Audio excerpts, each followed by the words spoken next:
911, what's your emergency? 911, what's your emergency? Be advised, Car 4 has control of the pursuit.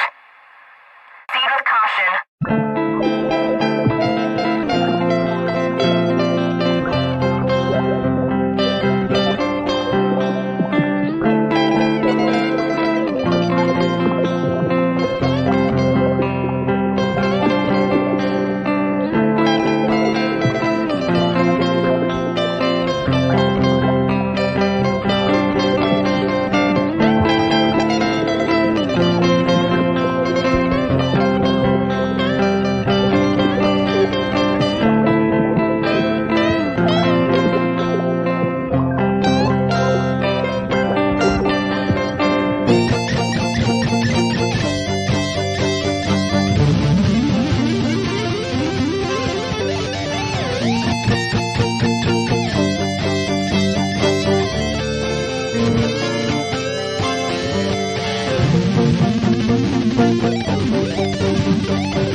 Hi, guys. How are you? It's good to see everyone tonight. I'm so excited about this live. You guys know I've had Susan Hendricks on before, but I'm a huge fan, and she's just an amazing person, an amazing human being. And I think I so value her insight about the Delphi case for so many different reasons.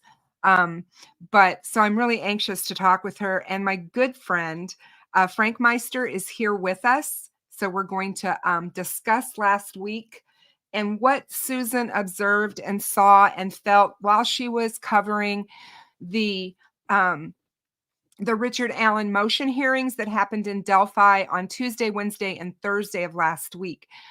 She did go, and I'm so glad she did, because she is an honest reporter. She tells only the facts, and I just can't say enough.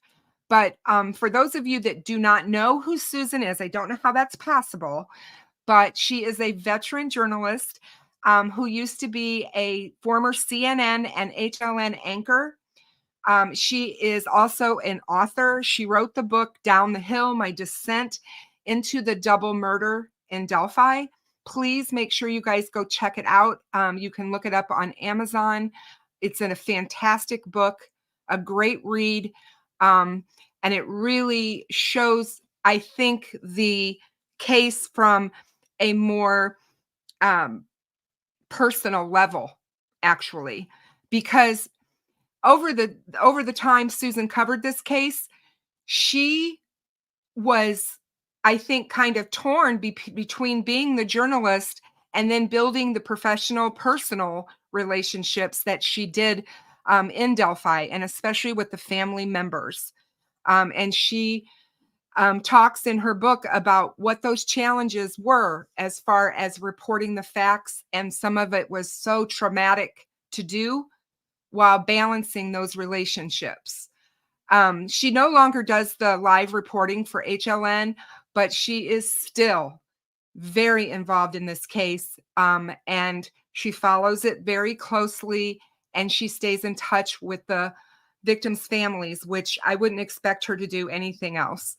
So she told me months ago that she wants to be there to show support for these families, which I think is amazing for her to do. And I'm really, really glad that she was able to go, because we all know that sometimes you make those plans and then a shoe gets thrown in the middle of everything, you guys, and nothing happens. We get a delay. We get a postponement, just exactly what happened in May.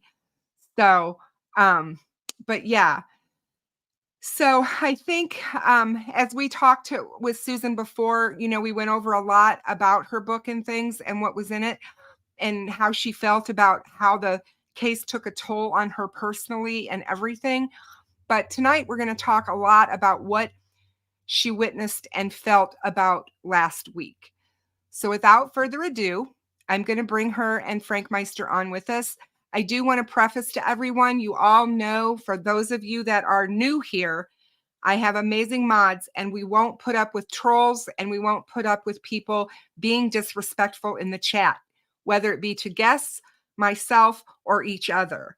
So please be kind to one another so that we can have a really good chat tonight. Hey, Frank Meister. Hey, how are you? I'm good. You ready to welcome Susan? Oh, yeah, wonderful lady. Oh, isn't she amazing? Yes. Hi. Hi. I wish I got this treatment at home. I mean, you guys are so nice.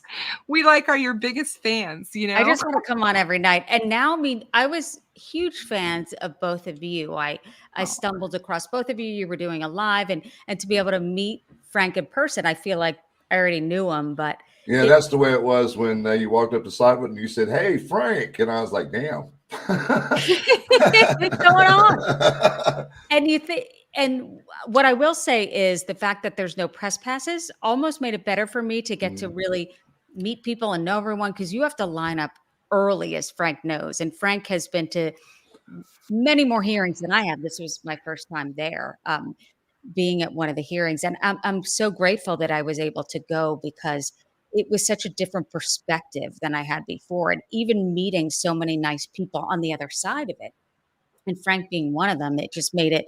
And Frank, you have a rapport with law enforcement. I mean, everybody likes you. Tara was telling me she's a huge fan of both of you guys, that there's certain things that she watches. And I said, oh my gosh, how about that live that I was on that you were on? And she said, I know. And they thought you were fake and I was fake. And it was so. I still think that's right. That was so funny because that. I was like, I just don't think that's her. How would she even know anything about me? How would she? I'm just this little tiny And that's person. when I messaged her and I was like, "Is this actually you in the chat?" And I'm She like, said, "Yep." So I reached out to Fig, and I'm like, because good old Fig, I trust him with everything. And I'm like, Fig, you've got to find out if this is really Susan. He goes, I'll go to Tom Webster. So he goes to Tom and says, is this her email address, Tom? And he goes, yep, that's her. And then it's funny to me because I was dipping in and I was still learning about how this works. Can anyone see me? But when Tara dipped in, it just made it funny, because then I got a text, I think from Tara or Becky, like, were you on Kristen's show? Because they really appreciate this. And I know you guys think you're a small channel. You're not. When you tell the truth and people are drawn to you. So I really saw that and heard it from the families. And Tara says, look, I don't dip into many things, but I do because it's the facts with you guys. So that really touches my heart, Yes. because that's why I do this. This is exactly why I started this channel.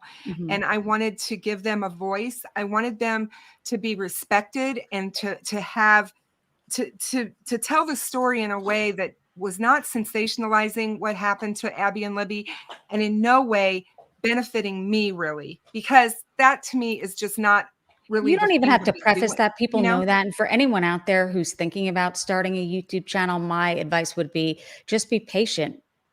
Tell the truth and speak your truth and talk about crimes that you're interested in, or maybe you think you can help others. But I think it's when people want to rush to get all these likes or followers that I don't know, that Mhm. the line can be crossed, if you will. Yeah, no, Yeah, exactly. I do. yeah. I certainly feel like it. We have got a room full, guys. Right now, there's 134 people that I can see watching us. By And the way, Kristen, sorry to interrupt. Now I know some of the names that you always say hello to, because there you Jinx I go. met, who was amazing. Isn't Jinx wonderful? Yes, and Angie Hopkins, not only amazing. So I'm in Delphi, and this hearing, Frank, as you know, it goes on and on and on and on, and you feel like you've been at war with these people. So you're there, and at times I didn't have a ride back because it would be tough to get a lift. At one point, I couldn't get one in Delphi. At any time that I want, everyone was just so nice. I can't even stress it enough. And Sarah, who runs the Facebook page, just everyone was above and beyond, and Aspen as well. Yeah. That's so awesome. But Frank and I'll attest to this. And I feel the same way you do, because like last October was the first time that I got to meet some of these people as well. And I've talked to them for years and seen them in my chats and everything, and interacted with them on the phone or whatever. But to meet them in person and then to see that they really are Yeah, real people and they really care about the girls and this case and this town. Some of us, like I said, aren't local. We're not from Indiana. And, people sometimes are like, why are you covering that? It doesn't even have anything to do with you. No, it has to do with them and how yeah, they touched, how they touched exactly. us.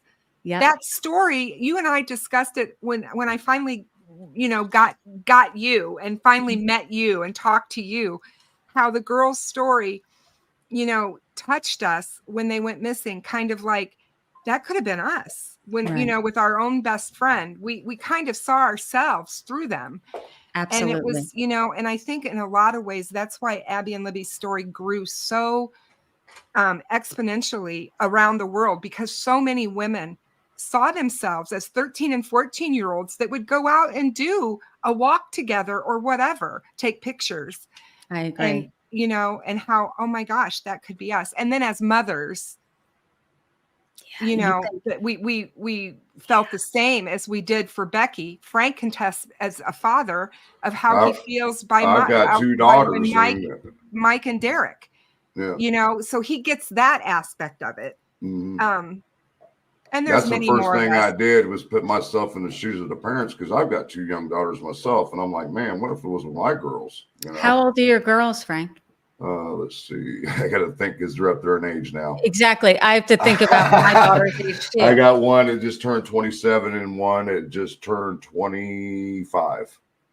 Yeah, I know. And thinking about my generation, we were outside all the time, and that was a freedom that I feel like Mm-hmm. was ripped away, the innocence of that. And even now, I mean, if I go to, let's say, Target with my daughter and she's out of my eye line for a minute, I'm worried, which is a little weird on my end, very weird, because my parents wouldn't see us all day. And that was the norm. So it's kind of like what happens steals the freedom from people. It's just on so many levels disheartening and upsetting. But as you both know, we're finally at the point, because I remember sitting near Becky and her saying, this is the longest we've seen either side make these arguments, because there's been so much back and forth that I followed you guys on. Well, like I said, I'm just finally glad that I did finally get to meet you. And, like I said, if there was anybody in journalism or in the press that would need to meet the families and become close with them to tell their story, it would be you. You would be who I would pick. I'm so serious. I would tell that to anybody that's out there that's looking for someone that wants to tell their story, to reach out to you, because you're so caring and compassionate in your reporting. Not all reporters are that way, and you and I know that. And that's very nice of you. And it was when I first walked in, and so I met Frank and we're on the line, and it's like you're in it together, and then you finally walk in and I see Tobe immediately. And he went, Susan, I went, am I allowed to talk to you? He said, I could talk to you. So I hugged him. I said, he's still a Steelers fan? Because these guys, and as it was funny to see Frank next to Holman, they seem like good buds because these guys are in it. They're doing the best that they can. And even like during the hearing, some of the investigators, again, doing the best that they can, gathering the information that they had at that time and assessing at that time. So it's no one's demonizing anyone on the stage who's in a stage on the stand who really was in it and thought that that's the direction that the investigation was going into. I thought at so many moments, and Frank can attest to this, during that, I thought, okay, that's what they thought was happening at the time. And the investigators, and I was told early on from Doug Carter, look, they lose sleep over it. A lot of them have Abby and Libby as their screensaver. A lot of them put off retirement. So it's not a lack of caring. And they couldn't see in the future. They were trying their best. No, exactly. And I've said it before on this show and I'll say it again. It's so easy to be a Monday morning quarterback and sit back and say, well, they should have done this. And why didn't they do this? And all of these things. And none of us are professional law enforcement. First of all, that's what I'm going to first put out there. It is not an easy job. It is a very stressful job. And then you have small town America that doesn't see crimes like this. And these guys were absolutely, what they witnessed that day, right, when they realized what they actually had and that it wasn't just two missing teenage girls and that it had been this horrific crime. I can't even imagine. This is something that's burned, that's etched into their minds for the rest of their lives. Yep. They can't unsee what they saw that day. It's like I explained to people before these hearings and everything even started. You got these creators and people out here talking about the crime scene this, crime scene that have never actually been out there. It's no different than these hearings. Unless you go and experience what's actually being talked about in these courtrooms, what we're saying on here is not diddly squat compared to what's going on in these courtrooms. True. No, exactly. And I said to Detective Holman, I think is he a lieutenant now? Yeah. But and he said, I haven't seen you in a while. So in a way, it was good to see everyone. It's been a while since, and we were talking about how he was in the Marines. And I said, do you get nervous? And he said, I still do. I don't know why. I'm like, you were in the Marines and you're still nervous? And he's laughing. So it was they're trying their best to do the best that they can through all of this. And imagine the media attention, they're not used to that either. But it just made me appreciate all of the investigators even more so after these 3 days. They're human just like the rest of us, Exactly. They have families, they have children, they have grandchildren, they have brothers and sisters and, all the things that we do. And my point is nobody's perfect, period. Yeah. And everybody makes mistakes, and that's the thing. Good point. Frank, do you remember, I think, was it Kevin Murphy? Yes. There was a retired Indiana State Police who cried when he saw the crime scene photos. So, and then they asked him about Elvis Fields and coming up to him and specifically saying, if I'm paraphrasing, if my saliva or spit is found at the crime scene, am I in trouble? And he looked and he said, I made a mistake. I should have said, get back in the car. Let's talk about this more. Right. And at that particular time, I just caught the eye line of the prosecutor, Stacy Diener. And I glanced at her, and I think it was, in my eyes, at least, maybe to her, it's like, what? I didn't look at Susan, but it was like, they can make mistakes. They can make mistakes during this investigation. So absolutely. And I know that they have, and you can't expect them not to. Everybody makes mistakes in their job. That's why I try to tell people, this is their job. You've made mistakes in your job. We all have, and we can't hold them to some different kind of a pedestal that people, that people make law enforcement be. Now, these guys have been vilified, in my opinion, by a certain faction or fraction of people that follow this case. And I think it's just a mindset that we have in our society that has been fueled over the last 6 or 7 years about law enforcement. And there has been some really bad things law enforcement has done, obviously, in our country, and we know that. But the majority of the men and women that put that uniform on every single day and walk out that door not knowing if they're going to come home to their family, because honest to God, that's what those guys do every day. They never know what they're going to come up against and what's going to happen to them. That takes a special kind of person, in my opinion, that can do that. Absolutely. You know, and we just need to give them a little bit more grace, I think, than we do for what they do and what they've been through. I agree that it's hard in a case like this when you see mistakes made and you're like, good Lord, if they hadn't done that early on, maybe we wouldn't have had to wait 5 years to get a suspect arrested. Yeah. But that's a water under the bridge, and we can't keep beating that dead horse. It's not going to change the fact of what happened. You can't go back in time and change anything. Just like when the dog search was called off, you know. Yeah. Oh, that made me so mad. There's I'm nothing so we can angry really do about about that now. We're in the future now. We got Yeah, and Hope said, look, that's my biggest regret is that. And what I noticed just being there in person, first of all, seeing the suspect for the first time was eerie, seeing that because, you know, wondering if it is him, if he's found guilty, just wondering what the final moments for the girls was like. And also seeing McClelland. And I feel like, wow, you could tell he's in it, obviously. I mean, he's the prosecuting attorney, but I felt like he was prepared, Frank. Did you? Oh, yeah, definitely. I mean, he caught him off guard a couple times, and I was like, get him, Blue, get him. What did you think of when you first saw Richard Allen on Tuesday? What was your thought of him coming in and going and sitting down?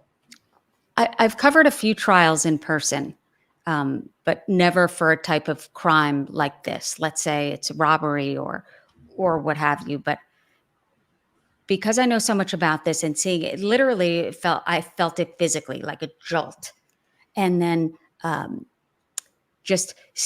then he looked over because again, I'm between Tara and Becky, and he looked over and I could, in trials I've covered before, sometimes they might glance and look away. His glance didn't look away for a while. And finally, under my breath, I said, what is happening? And Tara said, this happens all the time. He looks over here. And I went, what? Because if anything, the attorney should be saying, hey, don't glance at the families. It wasn't me. I was with the family members. But having direct eye contact with him, I had a physical reaction to it. It was something I've never experienced. It just happened. And again, innocent until proven guilty, but something in me felt, I don't know, a jolt of something. It was beyond what I can explain. And then as the days went on, and you know, Frank, how many hours you're there. I mean, and Judge Frank Gull even said, like, during the last day, like, okay, I thought 3 days would be enough. Clearly, almost wishing it had been 4. So they're cramming a lot into 3 days. And then you get almost used to your surroundings and used to what they're talking about. It's human nature. Yeah, but the thing is, I don't think it would have ever been that way if he wouldn't have had Dr. Waller up on the stand for nearly 4 hours. Oh, was it that long? I wondered that. That's why I got so agitated at the 3 o'clock break. I said, to hell with this. I'm not going back in there because he's being a dickwad. I love Frank, how he doesn't mince words. I looked over at Anya and she went, what the? Because I was just like, and explain, Frank, if you can, who she was, like, or who she is. Dr. Waller is the psychologist who worked at Westfield Prison and who was the actual psychologist seeing Richard Allen at the time he was up there. And you know what was so funny about her? She was actually getting back at Rosie's ass with some smart ass comments that she was making. Like, if it's written down, it happened. Things like that. I was like, get her, girl, get him. It was a back and forth that's hard to explain. At first, you're thinking, okay. And Rosie did, I will say, a phenomenal job. Whose witness is she? That's what you're wanting to know. Rosie did a phenomenal job of building her up. Okay, this is what you do, and then breaking her down. Okay, you're a crime. You follow crime junkie. You followed this case. Did you know who he was? And did you go? And I'm thinking, oh my gosh, what's happening? So built her up, broke her down, and then I'm wondering, like, so they don't want the confessions allegedly made to her admissible, but that took a long, you felt like you were watching a performance, and there was I don't know, a halftime in this thing, because it was forever. Yeah, it got to the point where I said, I'm not going back in because he done pissed me off. And I felt for her. I felt sorry for her a little. I know. I was like, there was no reason for that because he had completely Richard Allen's medical records from Westfield Prison, Dr. Wallace records actually, and was going page by page. And I'm like, what is the sense going page by page when she sat there and told you if it's written in there, it happened? And what's the point? I always wondered the point, because he's saying that, so you mean to tell me you're speaking to him through a cracked door. Now, if the point was to say that he shouldn't be in this maximum security prison, which I think, I will say on the defense side, they made that point clear. And I think Judge Frangol made the right decision to move Richard Allen based on the testimony that I heard on the stand. But was the point that they only have a crack in the door, so she's talking to him through the door. But it was just, it went up and down, and it lasted 4 hours. I didn't realize how long, but hours. I expected her to vacate the safekeeping order because Nick had made it very clear he didn't give a damn. I don't care where he's right. You know, and he had a concern which stood out to me. He said, I don't care where he is, but if there's a medical issue, because so technically he's in the custody of Carroll County. The plan was to send him to Cass County, but if they don't have the correct medical facilities needed, they don't want him released in general population in Carroll County, which made sense. So I felt like everyone was in agreement there. And I'm glad that Frangol on the last day after 12 hours said, I am ruling on this.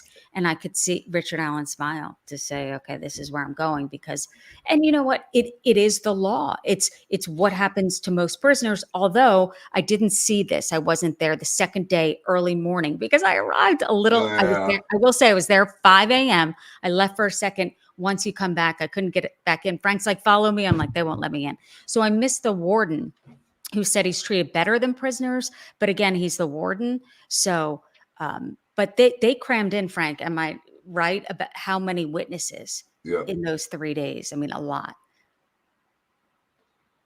And what you stood can out kind to of you the see most? why the defense was arguing earlier why they needed a longer time for the trial, because the defense is going to drag out some of these witnesses as much as they can. She's got to rope some of that in. You can't just sit up there and go over, you know what I mean, and talk about this and this and the this. rulings will be interesting, and I don't have any interesting. indication on when she'll make a decision. I really don't. I'm interested to see what you guys think when she'll come back with that, but that will be really telling in terms of like third party or the Odinist theory. It'll be interesting to see what she rules on all of that.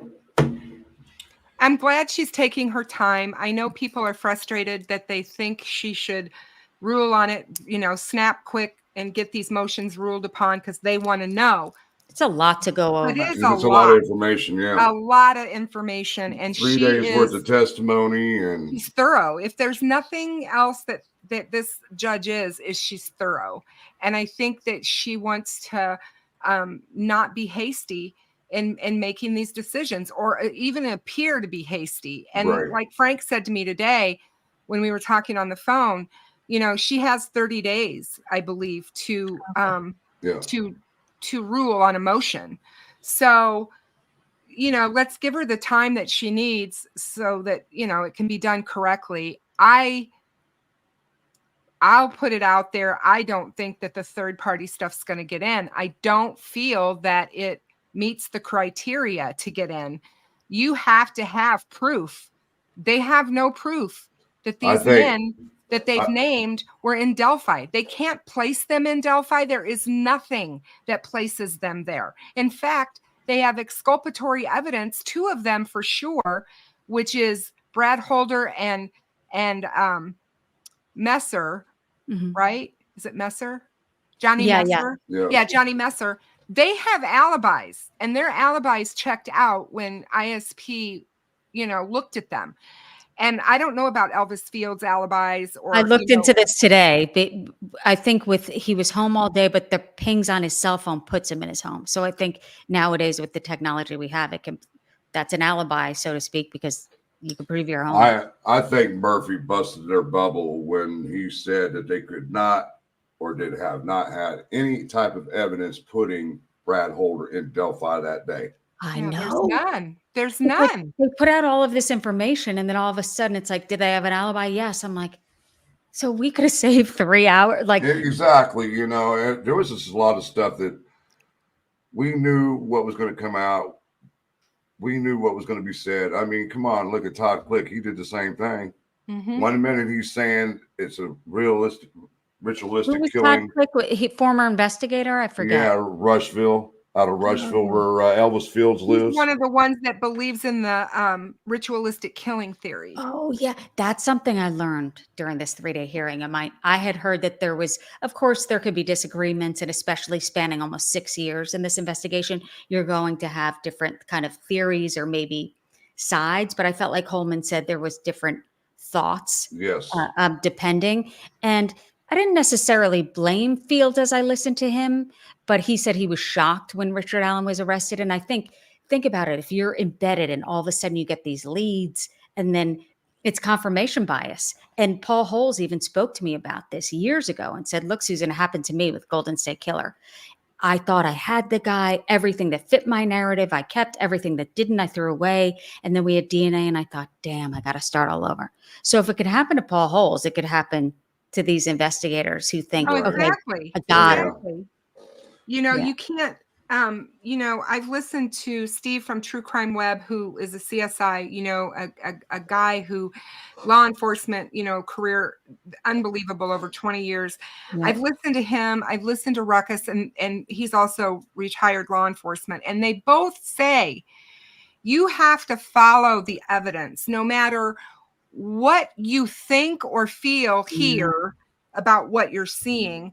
You have to follow that evidence. And if that evidence is going to turn you to a different, And that's what Doug Carter said for 5.5 years. It got monotonous to hear, I'd say, is he saying the same thing? But it makes sense now. It's like, I can't say what I feel. I got to say what I know. Meaning, Right. I don't care if you're feeling that, oh, this is the guy because he said if my spit's at the scene. I mean, that's a weird thing to say, right? So it's going, and I really admire Superintendent Doug Carter because he's the top of the heap, the leader. And he said, I'll take the criticism. I just felt like his leadership skills throughout really were stellar, considering all the pushback he got. Now, with Elvis Fields, everybody's going to take that with a grain of salt. You got to remember, this guy's got the mentality of a 6 to 7 year old too, Mm-hmm. Right. Turbo Time said Baldwin, with his quantity 6 out of 101 times cell phone dump theatrics, when his intern brought up a stack of 1 feet of paper and a portfolio. Yeah. I mean, the poor intern, it was theatrics. It's like slamming the paper down. I wondered if they practiced that, and the judge said, where are we going here? I was wondering what that was all about. I was like, I forget, goodness sake, this the point was, this is how much evidence, or gigabytes, or whatever the terminology is. Yeah, the terabytes, go through. And Holman, the prosecutor McClelland said, look, we have the evidence. I can't spoon feed you. Or so that was an argument that I could see, like, okay, put it in separate folders, or how is it being, but they wanted to show, let's bring out the papers and say, try going through all of this. Yeah. And we were all laughing because there's another creator who allegedly sent 10,000 pages of some garbage to the prosecutor, and we're like, oh, there's the props paperwork. I know, when you're in that courtroom all day, and Frank could speak to this more than me. He's been to many hearings, but it's a different feeling than reporting outside of the court, even when there's cameras allowed in the courtroom, to really be in there and see how it works in the monotony. One thing I will say, it was day 3, and I think it was Baldwin, and he spent an hour talking about what he's going to present instead of presenting it. And, again, I'm not an attorney. I could sit there and criticize, but I was thinking, how can we shave down some of this time? Because the final witness, you guys, Major Pat Cicero, on the last day, talking about he's a blood expert and the evidence and what it showed, and you could kind of piece together Libby's last moments. It was, oh my gosh, unlike anything I've ever heard, and really devastating to hear.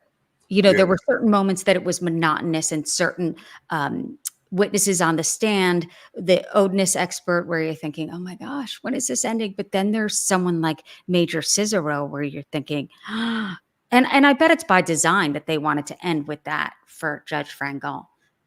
And see, that brings me to your point there. Remember when FBI agent Stephanie Robinson did her affidavit for Ron Logan and said that there was no blood at the scene? Yeah. Now, where the heck did she get her info? Because according to Detective Cicero, there was blood, pools of blood. Yeah, large pools of blood. I know. Right. And see, now that makes me wonder if this could be one of the reasons why FBI was kicked off the case, because of this kind of instance. And I remember, right, the large pool of blood, and it's so really graphic, but saying based on the splatter that Libby was pulled through that around 7 feet. But so, and with Abby, what stood out to me, I learned something I didn't know, based on his testimony, was that she wasn't redressed after the fact, that she was wearing Libby's clothes. I'm speaking of Abby before she died. So that stood out to me. But he also stated, did he not, that at some point she was partially naked. So it sounds like she was instructed to disrobe or undress and then redress. Yeah, and that makes me wonder, because we've all seen the photos. I don't know about if you guys have, but the photos show Abby with the sweatshirt and the shirt underneath pulled up, but exposing her belly, and her pants were unbuttoned and unzipped. And that was it. Yeah. In the crime scene photos? Yeah. And that was Abby, you mean? Yep. So that makes you do believe that at some point she was undressed and then was told to redress. And it sounds to me like that's what happened. Now, what was transpiring during all this, we don't know. And still, people are like, well, this happened so quickly and so fast. And that was another thing that came out in court that I thought was interesting, because early on, back in 2017, we kept hearing from law enforcement that everything was over by 3:30. Mm-hmm. Everything was over by 3:30. And so, you stop and think, 207, 213, somewhere around there is when they were 213, 214 when they were abducted. Mm-hmm. Okay, so we're talking an hour and 15 minutes is what law enforcement said. Well, that's a long time, you guys. That is a long time. But in the notes that came out that I've read from that everybody took such great copious notes from this whole thing. One of the things that was brought up in court was that Libby's phone stopped moving at 2:31. She had a 2:31 p.m. Her phone never moved again. So at some point they were at the location. Mm-hmm. They were at the crime scene, in my opinion, because the phone never moved again. I think the phone, and Frank, tell me what you think, is going to be a big part of the defense, because their main sticking point to me was, okay, Libby's phone shut off, and I don't know the exact time, but maybe something like 4 p.m. or died or lost power. And then at 4:30 a.m., a bunch of texts came through. Now, was it turned back on? I believe they're insinuating that maybe she was brought somewhere else, then moved back, and the cell phone was turned back on. Or could it be that at 4:30 a.m., and I'm speculating here and guessing, that it cleared up some of the tower, and when you get more service, all of a sudden all of your texts come through. So I don't know. That's what I think happened. That's exactly what I think happened. Big part. I will say this: on his alleged confessions, there was a detective on the stand who said he made 600 calls in prison, 600, and it was this guy's job. I thought he was a great witness to listen to all of that. He said he noticed a difference when he allegedly found God, and he saw a shift, and during one of the calls, he apologized. Yes, he apologized for killing Abby. Yep. Now I'm sitting next to Becky and I see her crying, not living. Apologized for killing Abby. And it was just like, but, and I had a direct shot of looking at him in the face, and I stared at him for reaction or lack thereof. And at times he would shake his head no.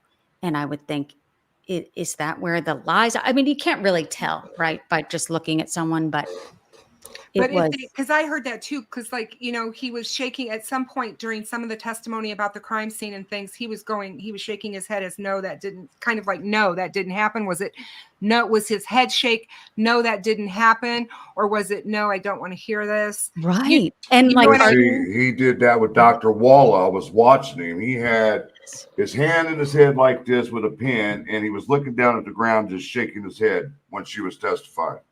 do you know what she was saying? Or He was doing it practically the whole time. Like, my oh Lord, assessment she's about to would be, bust me right here. since basically. he's in essentially in solitary there because he was on suicide watch, and essentially that was the only person he had contact with, I guess. Or maybe could he make phone calls? I'm not sure in that particular cell, but I think that they connected because that's who he was able to talk to. So maybe there was a connection there, and him shaking his head, remembering. We just Yeah, don't it know. could. We Right. just don't know. And Carl Dean, I'm just going to mention this because you said, you keep saying, well, let's get back to what's the motive. I don't know about you, but none of us know the motive, Nope. except for Law enforcement. everybody he's told, because he has told motive. And I Yes. believe he's probably told it to clergy, and he's probably told it to his psychologist. Don't know if he told the motive in the 2-page or the 2 letters that he wrote to the warden or not. But there are people out there that are in the know that know. Right. We'll And find can that we out. really believe in him? court. Let's say he said the motive was X, Y, and Z. Do we? I don't know. And that's the thing,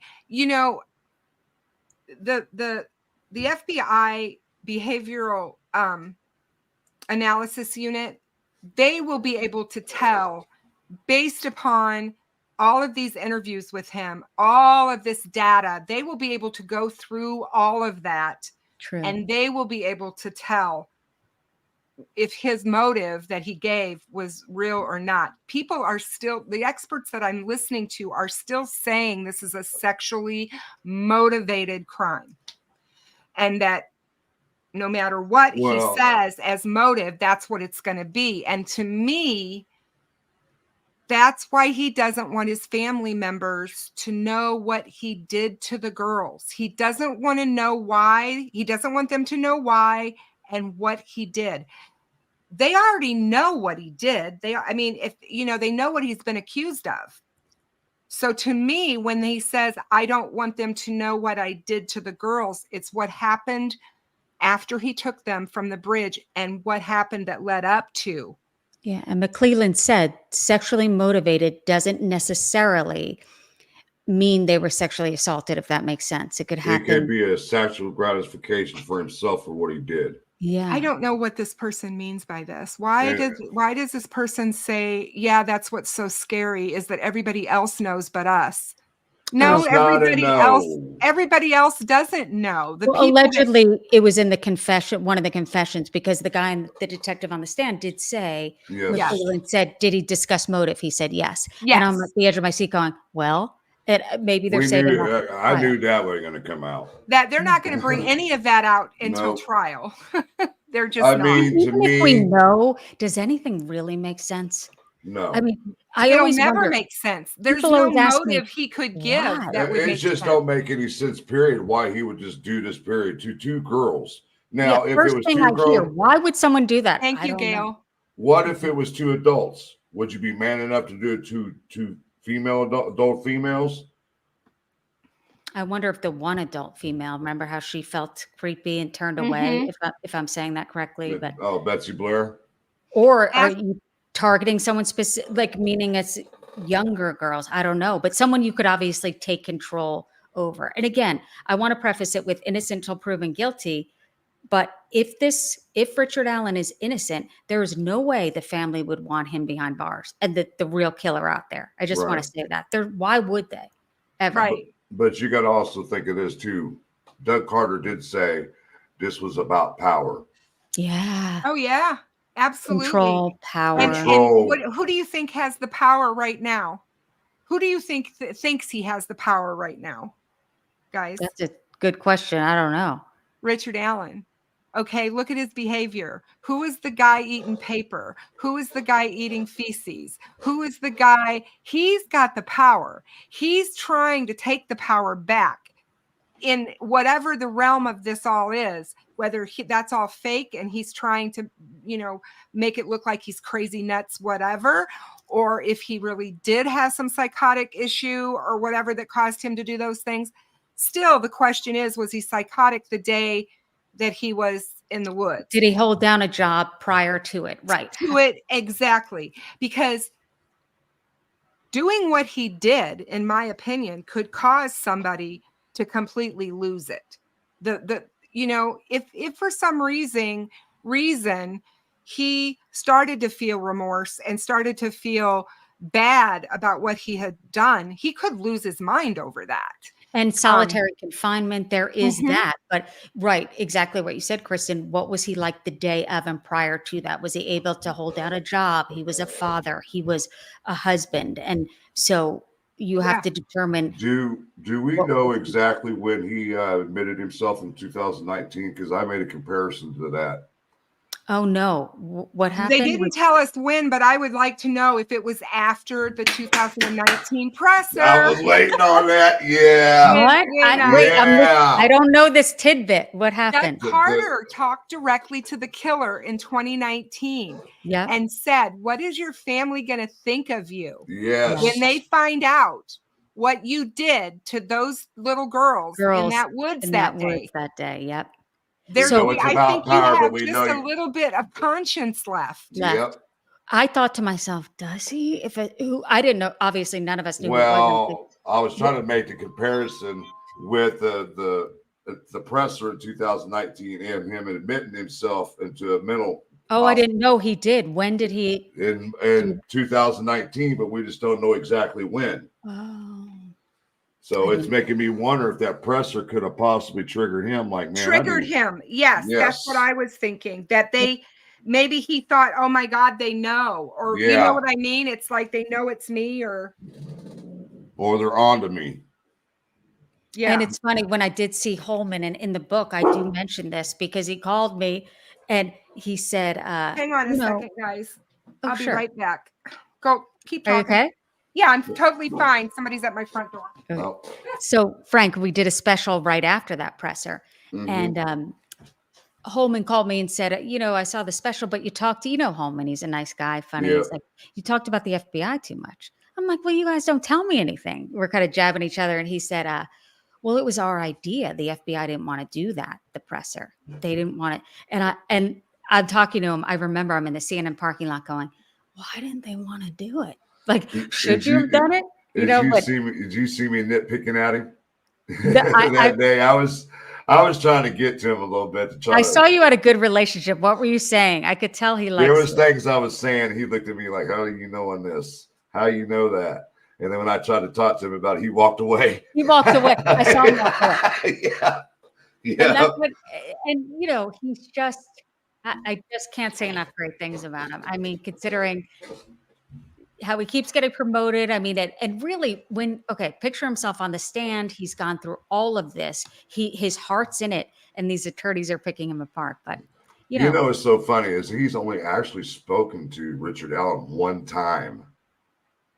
But Frank, more than most, whoever did this has been in his mind for close to 6 years. And I got to hand it to the authorities, the investigators, everyone involved. No one was ever arrested. Nobody.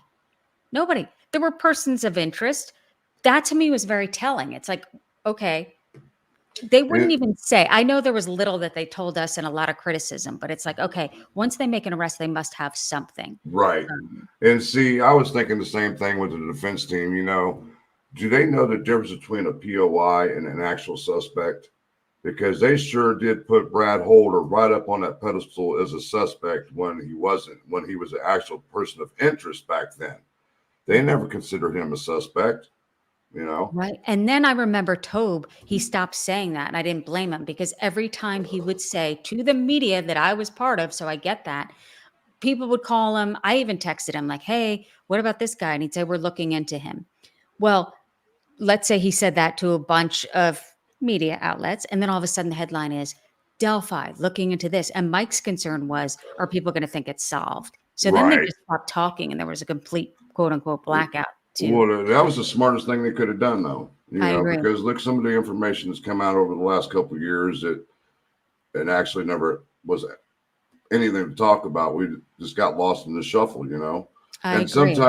sometimes I do believe that Ellie intentionally put some bogus stuff out there to keep us off their back and stay away from the case so they can do their job correctly without being bombarded by certain YouTubers and journalists and things like that. And Frank, imagine if they told us about the unspent bullet. Like, imagine if that was out there. Let's say it is Richard Allen, and let's say they do have the gun that the unspent bullet is from that gun. He would have tossed it, I'm thinking, or Right. So. And the thing about the bullet thing is it's been talked about since 2017 anyway. The unspent bullet? Yeah. Well, there was talk that there was rounds that were found out there. Then it all made sense when Brad Weber was taken into questioning and his .40 caliber was confiscated. Because I think everyone in that town has the blue Carhartt jacket and guns. Yeah, and when they confiscated his .40, that told me right there was a round or something out there found. We just needed clarification. And it depends who you ask. My father has guns, and I asked him about it. He said it's like a fingerprint. But then it's going to be the battle of the experts. Maybe someone will say, oh, it's junk science. It doesn't. It's not like a fingerprint. It could be. So I don't. See, we got case law in Indiana. One case, a guy was convicted on that same type of evidence. And he won an appeal, got a new trial, and still got convicted on the same evidence. Okay. So we do have case law in Indiana for that type of Do you think, Frank, testing. that the confessions will be allowed in? I think, just personally, I don't know if the doctors will be. I feel the same way. HIPAA laws, but the others might be. Well, the HIPAA law doesn't pertain in this case because if he's in prison and there's I don't know exactly where it is in the law, but if it's to a professional, it's not considered HIPAA. Okay. So they automatically have to report it. Because if they get rid of the confessions and I don't know. I just don't. It's hard to say with Dr. Walla, especially her was following the case. She had her own Facebook. And then her turning around and using her position to look at Keaton Klein. I know. That right there is going to tell the judge, man, I don't know if I could trust what she's saying on the stand. So that was it's hard to say. Yeah. I'm worried about that, And what are your thoughts on it going to trial or maybe a plea agreement? I think it's going to trial based on nothing, but I'm just assessing it from what I've seen. I mean, I'm not an attorney. But if I were in their shoes, they've made themselves look bad as it is. Why in the hell are you going to go to trial knowing 99% of this case you're going to lose? Okay. But I've always said it's not about Richard Allen to these guys. It's about their egos and their reputation. That's all it's about. Right. Why are you crying about having to drive 150 miles or so to go see him in prison? You got buku money coming out them pockets, Rosie. I mean, come on, dude. Frank, we buried part of the lead on the testimony. Remember when they said $12,000 for a trip to Atlanta? Oh, my God. That was pathetic. I lost it. When Frank told me that, Explain it for those watching. He called me on the break, and I was like, what is wrong with these defense attorneys? First of all, they have all these YouTubers that they're paying or using or whatever, supposedly helping them with the Richard Allen defense.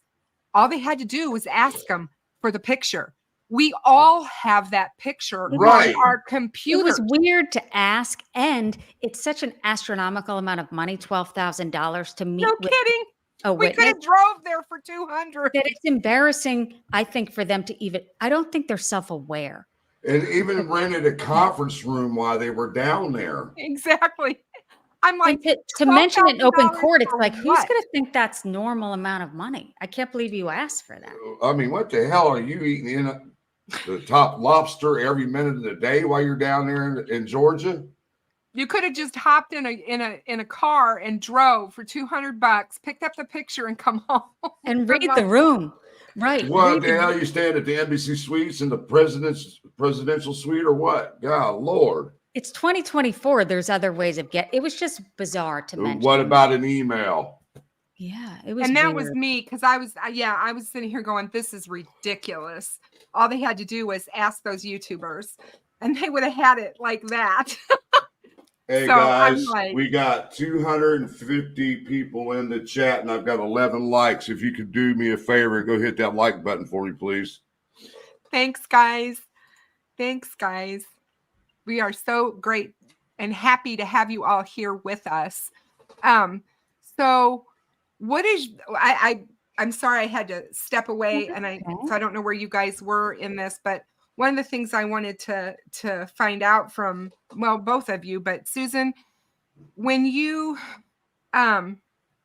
were sitting there, I mean, I know I don't want you to, go into depth with this, because I don't want anybody to break their whatever I'm trying to say with Becky and Kelsey and that.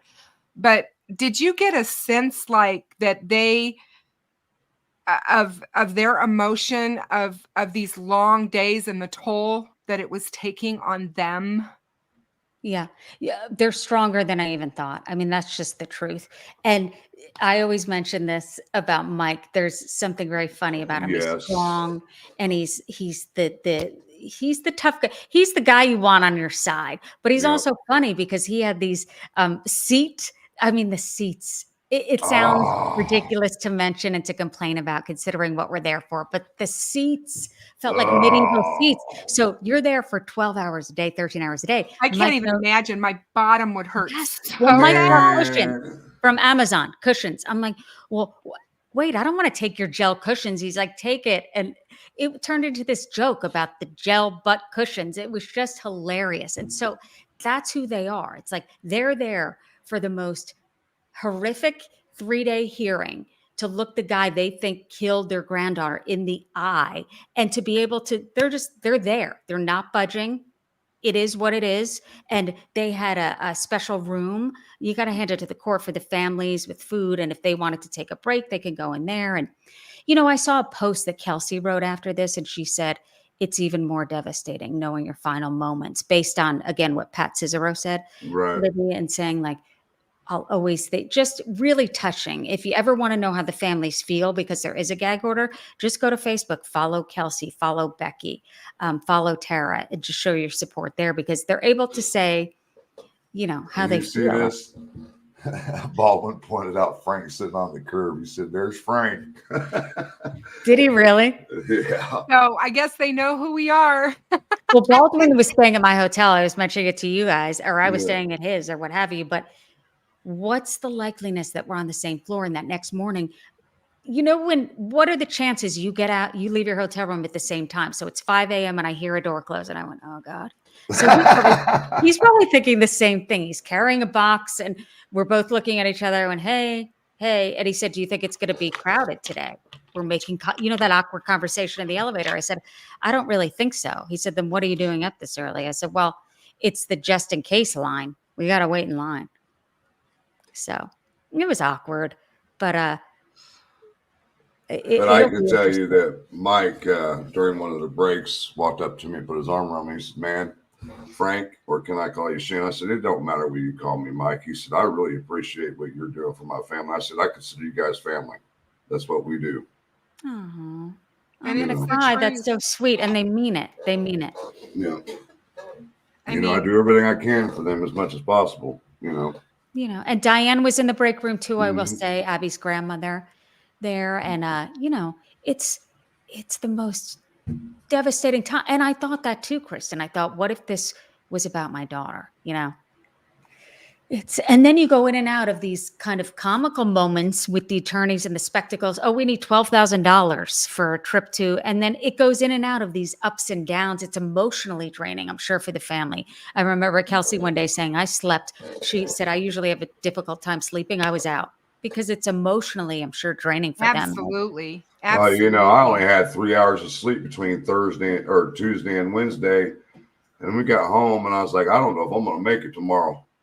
I don't blame you. The seats, the lack of Oh, Your butt cheeks hurt. I joke, but it's true. It's, It is. and I kept shifting and Uh-huh. leaning over. And Trying to sit on one butt cheek and then switch to the other the whole day. Yes. Yeah. So who didn't have their shirt tucked in? Baldwin on day 3. Is that mean? Is that me picking apart someone? No, but I'm I just feel like like they're it's talking mean. about it in chat, and everybody's Okay, like, it was and at the everybody back. was You- whispering because went up to Frank the and I judge. talked about this. When you go to court, maybe he and I are from old school, Susan. Maybe it's our age or whatever. No, But we were it's the- taught that's respectful. Yeah. To be respectful. I think I would use the term disheveled. I think that there was a lot going on with these big posters, and I don't think he meant to untuck it. It just came undone. And so, I don't mean to nitpick. I know they had long hours too, but it just seemed to go along with it. It just seemed disheveled. But there were points that he was on, and Rosie too. I mean, you saw a lot of lawyering with the 3 days. I want to give credit where credit's due. I mean, all of these people are putting in the work. I think what will shift the direction of this will be what the judge rules. And there were some days that they weren't on point. Hey, GonZo. Good to see you, my dear. So good to have you here. Thank you. So, I don't know. I think it's so good, like I said, to get the insights of how people saw things, because people, I think, see things differently. We all have different opinions of stuff, and you're never going to have somebody say the same thing usually as somebody else, and getting a different aspect of that given And there's to so us. much nuance. So let's Yeah. say, for example, the Odinist expert. Okay, so she was on the stand for a very long time. No, that was Thursday. I wasn't there Thursday. Oh so. my gosh, it was about 2.5 hours. And so they're setting that up. And so she's on the stand, and there's so much nuance. And then the cross-examination. I will say, I think it's the best that McClellan has ever done, Now, coming in see- and saying, so basically it's your opinion, because she did point out in her expertise that it really is, let's say this was a ritualistic murder, that everyone is different, and they put their own self into that. So then he said, well, basically you're guessing, like a cloud formation that you see and you can't unsee. What is this based on? And you're like, oh my gosh. And then, so what if I told you, he said, because she said, and that I believe it was, and I'm paraphrasing here, with a knife, a ritualistic knife that could have been part of it. And he said, what if I told you it was a box cutter? And I went, could there be a ritualistic box cutter? And I'm like, oh my gosh. So there were some shocking moments of this going, oh my gosh, is she guessing? And then mentioning, oh, you were on this TV program. And what if I told you that the Brad Holder had an alibi? Would that play into your analysis? No. What if I told you that the man on trial here, or the suspect, admits to it? Would that change? And all of a sudden you see the testimony. It's like, oh my gosh. So there was a lot of that, a lot of it, a lot of nuance in it. And you're understanding, like, oh my gosh. So will she be on the stand during the trial? We'll see. I don't think so. And I'll tell you why. Because she had made a comment that there was one ritualistic killing back in 2020, but she could not name where it took place, who the killing was done to, male or female or anything. So why would you give that testimony if you didn't get it clear or verified? Yeah. You I see think what I'm it's saying? still open or something. It was very, But Her you was still. expertise is not in this. Her expertise is in art. That's her where her degree is. So my whole ruins in feeling art is history. Right. art history Yeah. or something. So I'm just kind of like, just because you say you're an expert on something doesn't make you one. Right. I went through this with my daughter, 8th grade history teacher, who mistreated her, and she was an A student and a great student, and it happened to be over homework that she didn't get finished because we happened to go back to college for her grandfather's was very, very ill and getting ready to pass away, and he knew this, and he still called her out in front of the classroom and was horrible and mistreated her and sent her crying out of his classroom to go to another. He just said, get out of my room. And this was, just so you know, this was a Lutheran school. This was a Christian Lutheran school that I had her in, and I knew this guy. That would have And, been busted in I- the classroom. I called him on the phone and I was like, "What are you doing?" And he's like, "Look, I have over 25 years experience." And I'm like, "It doesn't mean crap if this is how you're going to treat That's a your good point. students." You see what I mean? Expertise is all in the mind of the expert sometimes. Because it's like, well, like Frank said, if you're going to speak as an expert and you're going to bring up the fact when there's other experts out there saying that there has never been in our history a ritualistic killing due to Odinism, and you're going to say there was and that it was recent in 2020, and you don't know where it was, who did it, what the circumstances are, and you're under oath in a court of law, that makes me suspect you're not as an expert as you like to claim you are. Yeah, that's why I don't see her being called back to the stand. Yeah, the So, cross-examination was excellent. Again, Right. it's the defense trying to do what they do. They're trying to defend their client at every angle and every turn. But you got to ask yourself, did they even go over her testimony with her before they even called her up on the stand? I mean, come on. I mean, why would you have her up there if she's going to say that? Lawyering 101, you got to know the answer that you're. But you got to Exactly. know before you Yeah. get up there. Exactly. You know, we learned something from OJ and from, you know, True. if the glove don't fit, you have to acquit. You don't ever put somebody on the stand and ask a question or ask them to do something that you don't know the answer to. You don't know how they're going to answer it, or you don't know what's going to happen. So that was one of the things with the glove. They didn't know what was going to happen. They didn't expect to happen what Oh my happened. God. And the lawyering, Johnny Cochran, speaking of, because I rewatched part of the special on Court TV. Not only did he know he wanted to do that, he made it seem like it was their idea. I mean, good lawyering is good lawyering. Defense attorneys, they're there for a reason to defend their client. But when it's just kind of theatrics, and I guess there was theatrics, and if it doesn't fit, you must acquit. But you see it, and it's a little bit nauseating with the, as you said, with the intern slamming the paper and the judge Gull saying, where's this going? Yeah, You know, definitely. What are you doing that for? what's happening? Like, get to the point. Let's move it along. The forensic expert from the University of Tennessee and the body farm was really top notch. He's unquestionable in his knowledge. He basically wrote the book. I am absolutely, his credentials, they speak for themselves. I mean, this man teaches other people how to read crime scenes and how to go over all of this stuff. And if you guys have a chance to catch True Crime Web, Steve did a thing on him and everything he found and did and talked about during the hearing. I'll watch. Was that the Pat Cicero, Major Pat Cicero? Yes. Yeah. And, you know, again, anybody, you know, I loved it when whoever it was, I think it was the defense attorney, is it Ajay or whatever, however you say her name. Oh, yeah. She said to him, have you ever buried a body? Yes. And he said, yes. Or have you ever seen one buried? I don't remember. Yeah. But he's like, I bury them and then dig them up. I was like, Yes. oh And my that God. ended, that was the last thing said. And there's the 3-day hearing. It's like, oh my gosh, you're ending it on that. And I'm like, he works at the body farm. Do you not think that that's what he does? You know? Yeah, I've seen him many a times. And I like forgive me watching for that. forgetting the prosecutor's name. It wasn't McClelland. It wasn't Stacey. Cottrell. Yeah, he did a great job. He was very I think he was the right person to question Major Cicero. I really did. There was a calm demeanor about him.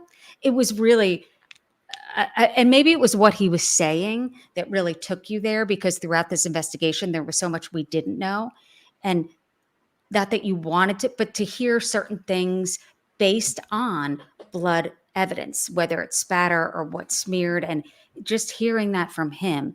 And he did it in a dignified way. And we didn't see the crime scene photos, but he was handed it. Like, what do you see in this picture? What do you see? And he was matter of fact about it, but it was really heartbreaking at the same time. But I thought it was powerful testimony.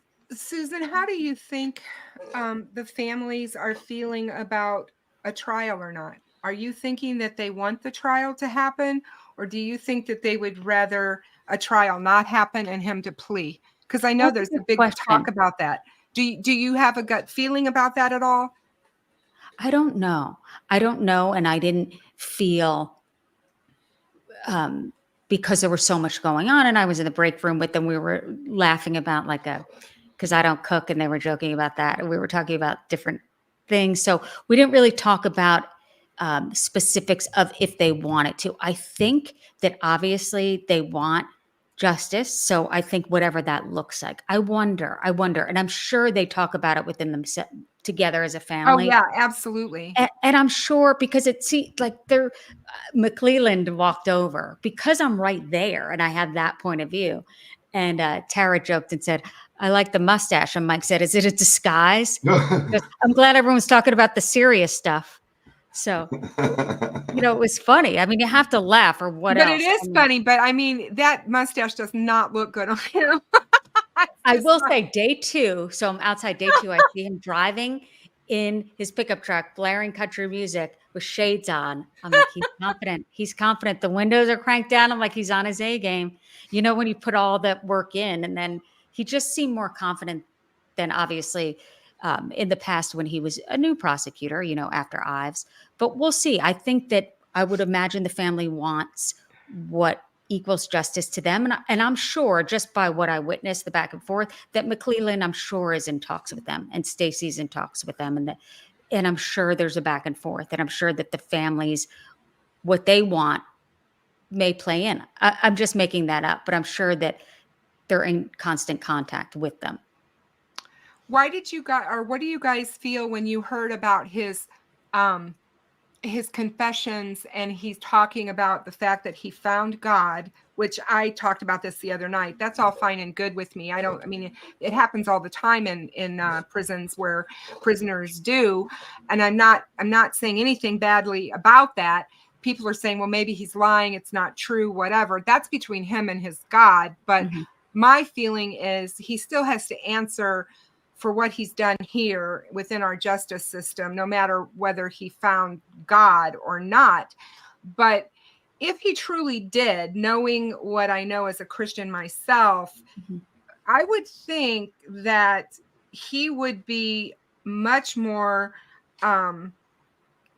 taking ownership more of what he's done. And that would be asking for a plea and not doing I some think of that's the, what he tried to do based on I agree. that detective on the stand, who I thought was excellent. I believe it was day 2. They all kind of mixed together, but he was saying that he was questioned. He noticed a shift.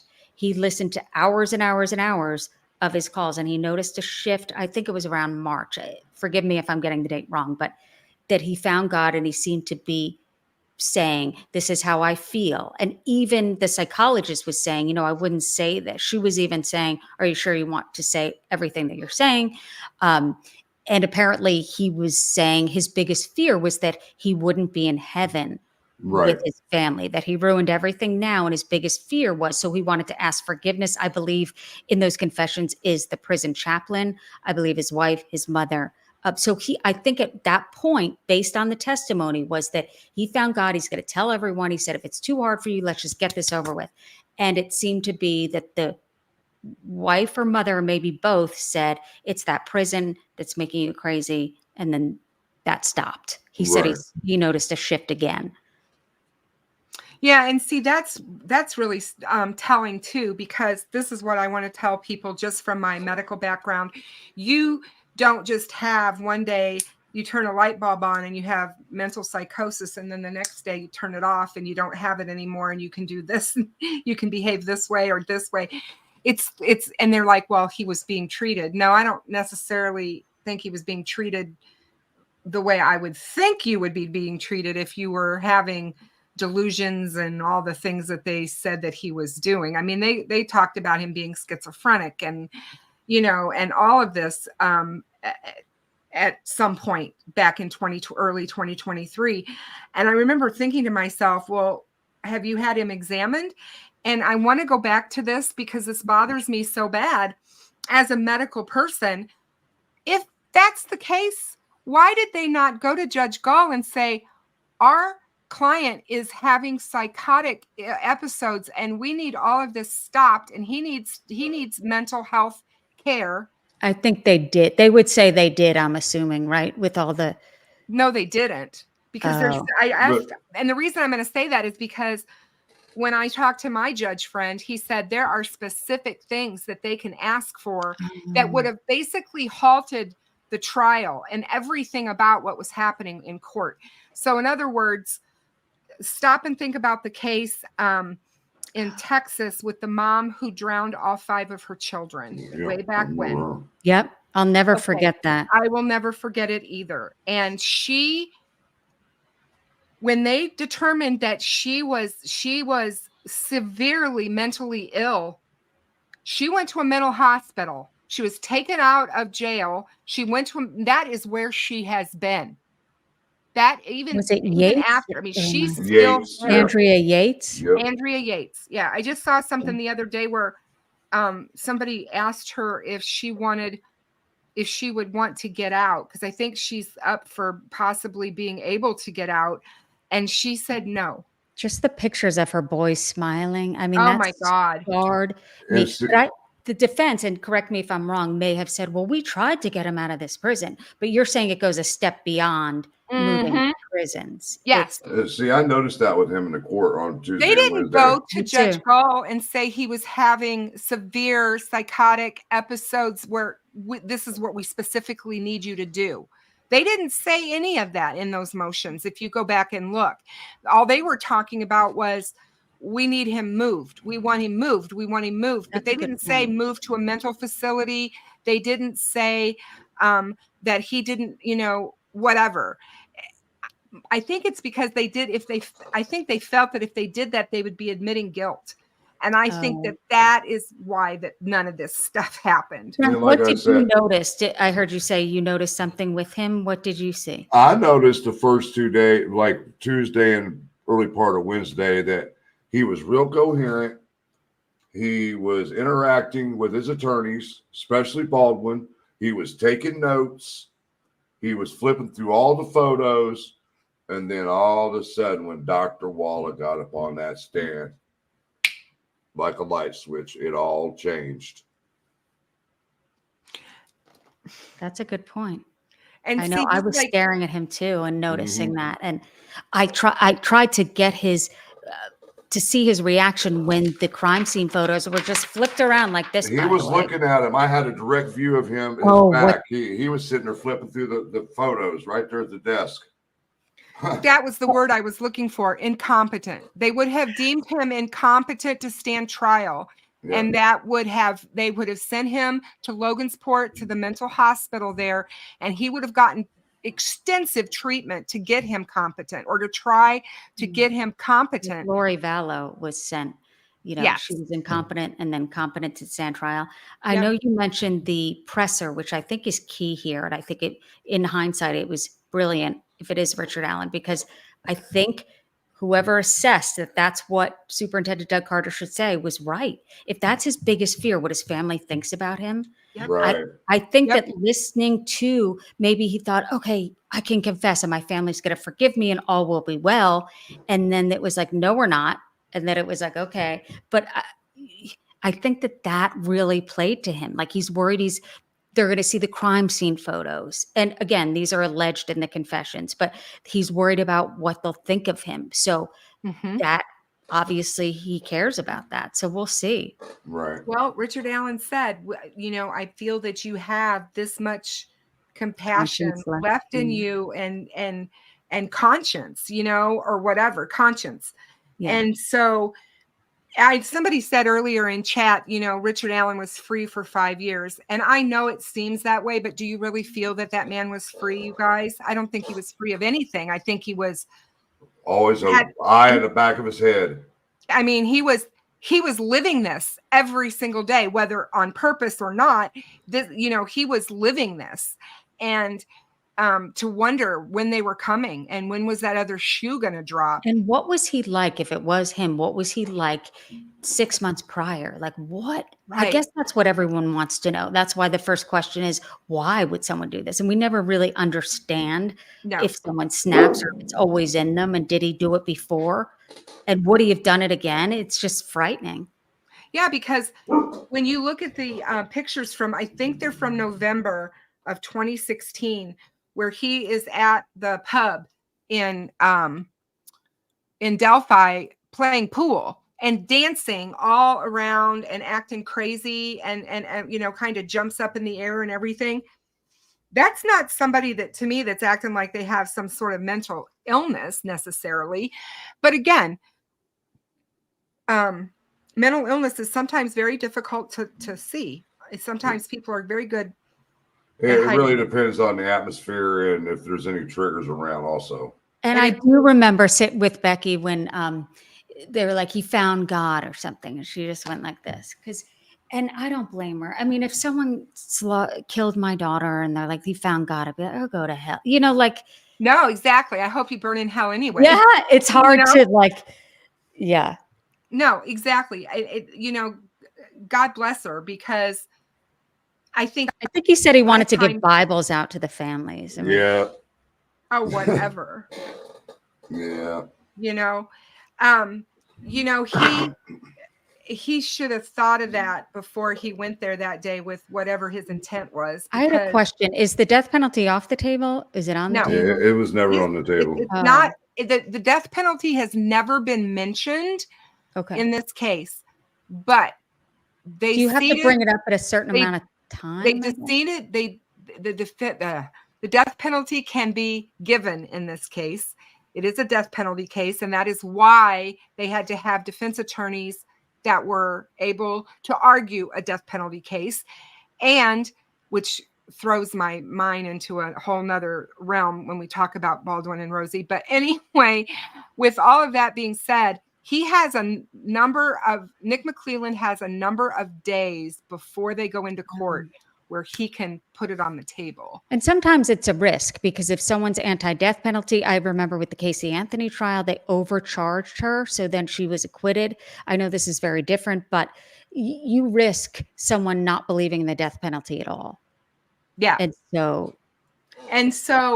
if it's a death penalty case, so people understand, they can still find him guilty for all the charges, because the penalty phase comes after. Oh, that's he's right. found guilty. They don't do the penalty phase at the same time. So not then in Indiana, penalty phase, they have to go, and that takes a long time, because they have to go in and they do a whole Jody Arias pre-sentence investigation is called a PCI. They do a pre-sentencing investigation. They look all the way back to when he was born. Basically, they look at everything. They'll bring in and let everybody come in and talk about him. And yeah, I mean, it just takes a long, you know what I mean? I wonder who makes that decision, or if it's worth going for that, considering everything you risk and everything involved.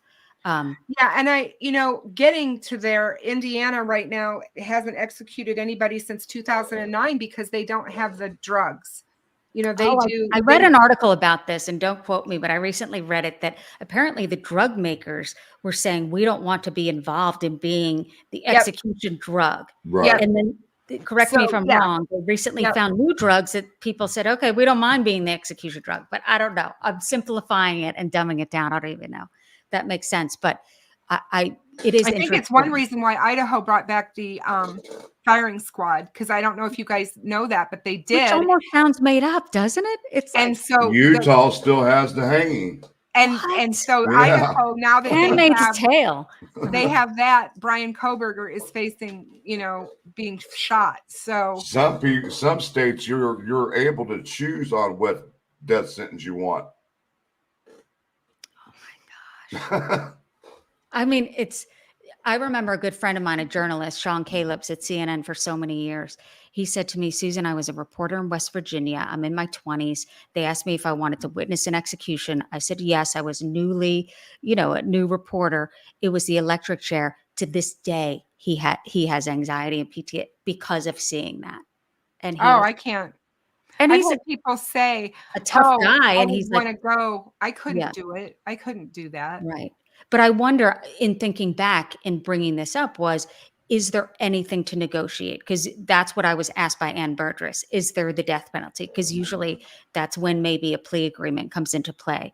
But this is Right. different. We'll see. I don't know if Here the last, let's see, I would So- say 4 or 5 years, there's probably been 6 or 7 cases in Indiana that faced the death penalty, and they all changed their plea to avoid the death penalty. right.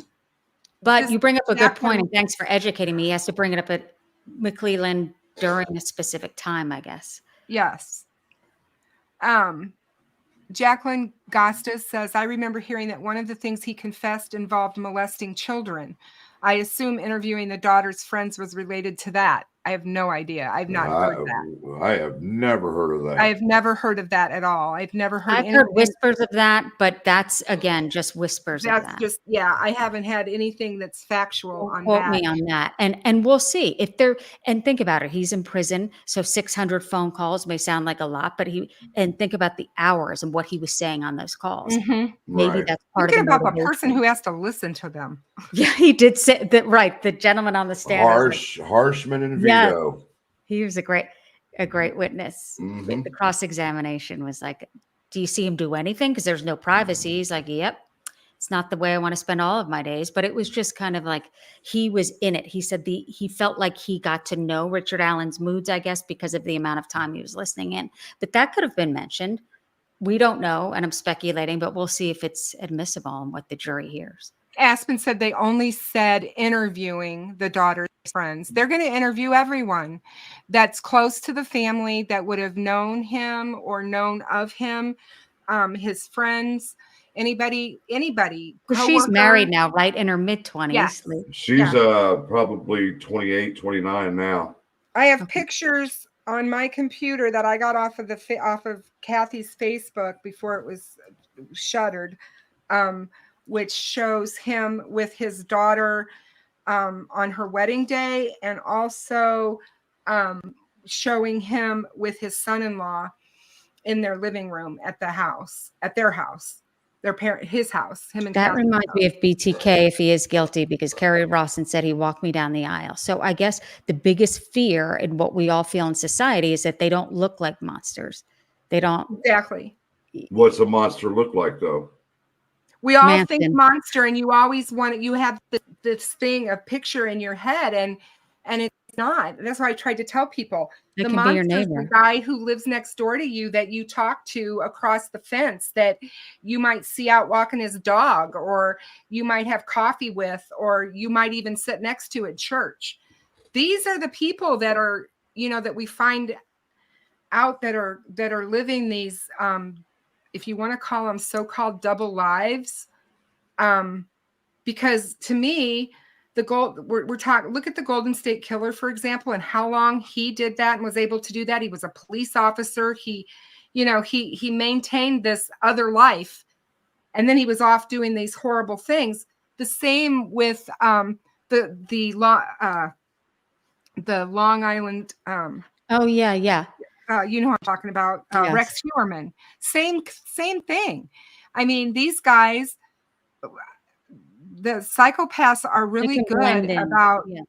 about doing that and blending, and you don't have any idea. And people like us, who I know this, you guys are going to laugh, but us normal folks, we don't understand how they do this. That's why we can't wrap our heads around it. Because Then we got people saying you're weird. You're covering murder cases on a know. YouTube channel without Yeah. any evidence or anything. Well, my husband teases you don't me and know says, doesn't Kristen's hurt. going to go do some murder porn. I'm like, what? Oh no, don't get that started. You always have to, but to balance it out, because this can breed a lot of anxiety. I have had to notice that in myself, of like, okay, relax, your daughter's out of your eye line. I don't want to project that onto my kids. Fear. Because on the other end of the spectrum are the good people in the world, and the helpers, and our society. It balances it out. That's my 2 cents on don't live in this world of like everything's bad, because I've seen it firsthand. And I think, to bring this back around, meeting all of you, and just, you could tell people who were there that some people don't have to be there. I mean, just Sarah in the front of the line every day Oh, and yeah. driving me home, giving me hairspray. I mean, just being the sweetest people. And they're And really by the in it way, to support the Susan, family. Laura says she was honored to have you in her car. Oh my gosh, thank you for driving me. I mean, literally, I got rides all 3 days. I mean, you couldn't have, I couldn't have written this any better in terms of meeting the most wonderful people. That's the truth. And I'm glad they didn't have press passes, because I would have said hello, but It'll be different for the trial, though.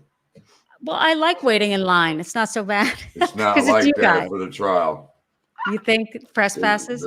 They 10 seats for the families, so many for media. Yeah. There's More not You like- know how small it is, and there's going to be so many people that want to be there, and national news media is going to be all over it. They're going to Because get this before It's regular such a people. line. No, I'm kidding. high-profile case. They should wait in line like we did, though. Yeah, exactly. But I don't there- think but we there should is give them something a to be press said about pass. everyone, the creators that I've met, including you guys at the top of the list, but who are just so kind and really care. So that's the upside of all of this. It's like there is a connection through it, and you do meet wonderful people. Oh Yeah. yeah, I took Susan right to the front of the line. It's like, you ain't I going said, way I can't get here. back in. I think I asked some deputy who was in a bad mood. He's like, no. And Frank's like, follow me. I'm like, I don't want I to get in said, "Come trouble. Come on. We're going in. Laura said she thinks about Abby and Libby bringing this together. The world of social media and true crime will be changed forever because of them. And you know, and I feel that way too. You always have to try to find some good in the bad, in the Mhm. terrible. And it's hard to do when you're in the throes of it.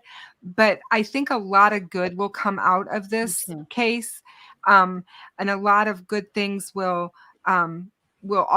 Abby and Libby will forever be remembered. There are people that will go down forever to always remember them. And the memorialization of them in the ballpark is phenomenal, in my opinion, because it makes you not think of them as victims. It makes you think of them as softball players and girls who were looking forward to being in high school and doing all the fun things. Right. And that Families are survivors. I mean, just to even Oh, sit next my to them, God.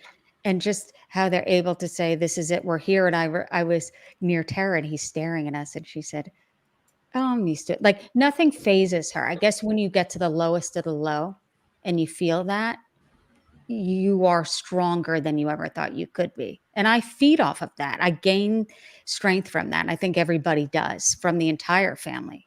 I feel blessed to be next to them. It's true. Agreed.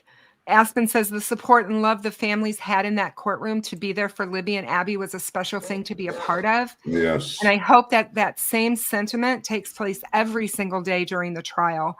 Hear, hear. I couldn't say it any better. Daisy, It was thank so you so great much meeting for your Aspen too. super by the chat. way. Thank you. Justice Day is coming soon. I hope the families know we have their backs. Libby and Abby are heroes. They are. And, you know, it was really, really hard to read the notes when Rescue sent me her notes, and I was reading the stuff that you guys listened to on Thursday about the crime scene, and I was going through that, and I thought to myself, the terror. Mike has always said the thing that he remembers is how the girls felt at that moment when they knew what was coming. The last 5 minutes of their lives. Of their lives, and that terror. And I think that's what keeps them going. And I know that he said that's what keeps him going. And you know, with everything that we've all been through in the entire you know, soon to be 8 years that we've covered this case, Mm-hmm. all I think about is I want justice for what was done to them that day, because it was such a senseless act and so selfish to remove them from this place of love that they had with these families. And It just tells me that the person that did this, so be if it's Richard Allen, he's a coward. You had to go after children. You couldn't go after somebody your own size, your own strength, your own age. You want to go after the weak. That makes you a coward, period. SP74 said he doesn't know how they can keep their seats when he's so close to them. That would be hard for me too. I mean, I don't know how I wouldn't be able to just shout out and say something, because I'm the type of person that I just say what's on my mind. And Oh, and how can you not if you're you looking at know, the guy that you believe did this? But I yeah, remember, and yeah, so do you both, interviewing them throughout. And I remember when it could have been anyone. So they would drive and stop at a red light and look over and be like, is it him? So I think now throughout this process, it's like, okay, if this is him, if this is justice, it's finally here, and he can't do it to any other people. And I think they find strength also in knowing that Libby's not forgotten. You know how Becky, that's so important to her. It stood out to absolutely. me saying like Absolutely. she felt like it Priscilla, was thank you slipping away. so much for your super sticker and your support of this channel. What Thank you. touched me, she's like, insurance cards come and she's not on it. Like the Mm. dental, like little things like that, where she's like, I will not let you be forgotten. So I feel like her strength, where I gained so much from it with Becky and the whole family, is okay, we're here. We're here for her. That's it. We're here for the girls, and this is what we have to do. Yep, absolutely. It's me. Thank you so much for gifting a membership. That's awesome. I will say that we did set up another memorial walk. Oh, when? October 13th is called Prayer Walk for Abby and Libby. October 13th, which is a Sunday at 1:30. And I can't be there because that's my grandson's 7th birthday. Aww. And he would be before very, trial starts too. yeah, he would be very upset with me if I missed his birthday. Well, technically the trial is not starting on the 14th because she took 4 days for jury selection. Right. 14, 15, 16, 17, oh, actually 5 days. And so the jury questionnaires went out July 31st. Yes. So that they're out there. So that's happened. But remember, they still have 2 continuances they can use. Yep. Got to keep that in the back of your minds, guys. The defense? Yes. Yes. I learn a lot from Frank. Oh, so they can continue. They can continue it. Delay the trial? Yes. Yes. But it's going to have to be a good reason, because she's already, Oh, yeah. she's not going to play this game with them anymore. Aspen said, I felt like the wind had been kicked out of me 100% during that testimony, and I just glared into the back of his head because I was sitting directly behind Richard Allen. I was so angry and heartbroken. Aspen, I don't know how I would have had to have held your hand and probably squeezed it until it was broke, because I would have wanted to smack him. I mean, I had to keep putting my head down. Put my hands on, you know. I know that's terrible to say, but that's how I would have felt. Thank you, Annabelle. Someone pointed out that's why the front row was blocked off. It's like, so you can't dive over. Right. Oh, probably. Because when you have courtrooms that are that small, can you imagine what those deputies are trying? They're watching everybody all the time, wondering who's going to be the first one to, especially. There was a lot of, did you see the size of those deputies? Oh, yeah. The littlest guy was Yoder. Yoder was the littlest guy out of all of them. Who was? Drew Yoder. Oh, yeah. They were mad. You're not getting anything by them. Turbo said the state can continue once also, but Kristen is correct. It would have to be for a good reason. Yeah, she's not at this point in this game. Is she going to let them to try to continue this for anything? So again, somebody doesn't mean they won't try. I mean, I would not at all be surprised to see another Frank's motion. So I'm just telling people that don't be surprised if they put another, because they keep doing it and they just rewrite it in a little bit different way. And Susan, that 136 pages, it's crazy. To be happy you didn't read it. Because it's pretty crazy. I didn't, and I kept saying I don't want to read it, but chunks I read of it, it's a disaster. Oh, I'm sending her all documents now. Deb, you did a fantastic job on all of your videos. I was so impressed with them. And you left out a lot of the stuff, and I, like I said, when I went live the other night and did my night myself on what happened and transpired on the third day, and I did talk about some of it. It was hard for me to share that, You see, me and Deb talked about that. I said, I don't know about some of the information to be put out there like that, because it was sensationalized in court. And I'm like, man, I don't know if we should be putting this out here like that. I didn't want the families to have to listen to it over and over and over and over again. Mm-hmm. But I mean, it's like, there's a tasteful way to do it, and then there's a not tasteful way to do it. And it's, no matter what, it's hard for them. And like Susan just said, my God, look how strong they were to sit there, because I think that Diane and her husband left, right? And they weren't there for that testimony. And what I find Richard Allen's. Neither was Kathy and his mom. They Richard Allen, did Carrie stay? Was Carrie there for it? Do you know? I didn't turn around, and she was sitting directly behind me. I'm not sure. I know that I was next to Becky, and Mike was there, and Kelsey was right next to me. It was hard to sit there and imagine what they're thinking. And but if you I just can't imagine when it's your little baby girl that you brought into this world, and you're sitting there listening to. So if you're Richard Allen's wife and you think he's not guilty, why leave then? Why don't you want to hear? Right, exactly. Wouldn't you want to hear of what allegedly your husband's done to these children? Yeah. Or if it wasn't my husband, I think, well, who is this monster? Why is he being framed? Right. I don't know. Yeah, Cecil said it. She goes, if his mommy and wifey think he is innocent, why did they leave? He didn't do it. In their minds, huh? They know he did. But see, Baldwin earlier that day. No, Anna was not there. No. Earlier that day. Doesn't say anything bad about Anna. No, I don't blame her for not being there. I don't blame her for not being there. On Wednesday, Baldwin did come to Kathy and Janice and warn them, because they sat directly in front of him. And I heard word for word, he says, I want to prepare you guys for the shit that's getting ready to be said. So he was trying to prepare him, but I don't know what happened on Thursday when the blood expert came in. Oh, yeah. I mean, it just really the last moments of Libby's life. It's just, I don't know. Oh my gosh. I just, like I said, and why would you hang up when he's confessing to you? She knew something that we didn't. She knew to hang up because she knew it was being recorded. And maybe denial, maybe her mental state is beyond our scope. Like maybe denial is that strong. I firmly believe that. I mean, I do. She's absolutely, and I think it's because she's known him for so long and she's loved him for so long. She cannot wrap her mind around that he did this. She can't. She's not going to let herself at this point,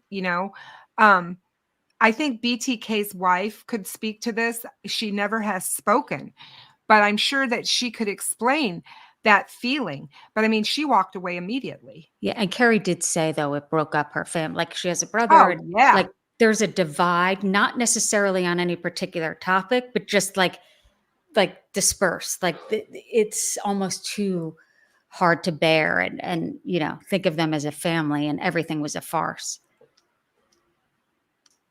Yeah, I mean, your whole life implodes at that moment, and everything that you've known to be real isn't real anymore. The mental trauma that would cause, I'm not in her position, but I would not be in court. If it was me, I'd be more like the daughter, I think. Oh, that's going to be the hard part, is the trial. Absolutely. And I kind of feel the same way about Rex Heuermann's wife. She's going to court and she's being there. And I'm just kind of like, and she says he didn't do this. And I'm just like, I would assume that they're abused too, in a certain way. That's a blanket statement based on no medical background, but you got to wonder if it's like some sort of, I don't know what they're involved in, but it's not logical thinking, clearly. You just don't want to believe that the man that you chose is this type of man. Capable of that. Yeah, exactly. That anyone's capable of that, much less, the person who was a Miranda father. Lee said, Susan Hendricks, thank you for your lovely company. You are amazing and caring. We appreciate the love you give to the families. I'm just going to hang out with you guys when my husband's on my nerves. I'll be like, can you do that intro again? How wonderful I am. I know. You need to set him down and let me tell him. Did you hear the intro? Did you hear what I said about her? And I meant Right. every word of it. I Dang wanted it. a replay. That's my ringtone. There you go. Joe says the only chance that Richard Allen has in front of a jury is to have the confessions thrown out. Anything short of that, and he's going to be in prison for the rest of his life. Plea agreement pending. I would have to agree with him. I think the confessions are going to be huge. I have said it from day one, and that was before we knew there were 61 of them or more. And I'm like, I can't see Judge Gulf throwing them all out. It's going to be interesting now because we all know that he's went to his attorneys and said, look, I want to end this. We know this just from some of the stuff that's come out in court and some of the confessions, but it's going to be interesting to see if he ends up writing the judge and say, look, they're not listening to me. Yeah. I want to go ahead and change my plea. The whole works. And honestly, avoid that. to me, if he's firmly using the religious aspect of it, he should be pushing for that. But that's just I mean, he even admitted he didn't want his family seeing none of this stuff. You know what I mean? Mm-hmm. So, and Boston Christian said Ted Bundy's first cousin, even after she saw evil take over him one day while hanging out with him, she saw his blue eyes go black right in front of her. She still didn't believe it, nor did her family. Wow. That's compartmentalization. Yes. That I've been part of in the news business, but like when it's in your own home, it's like, oh my gosh. Mm-hmm. Yeah.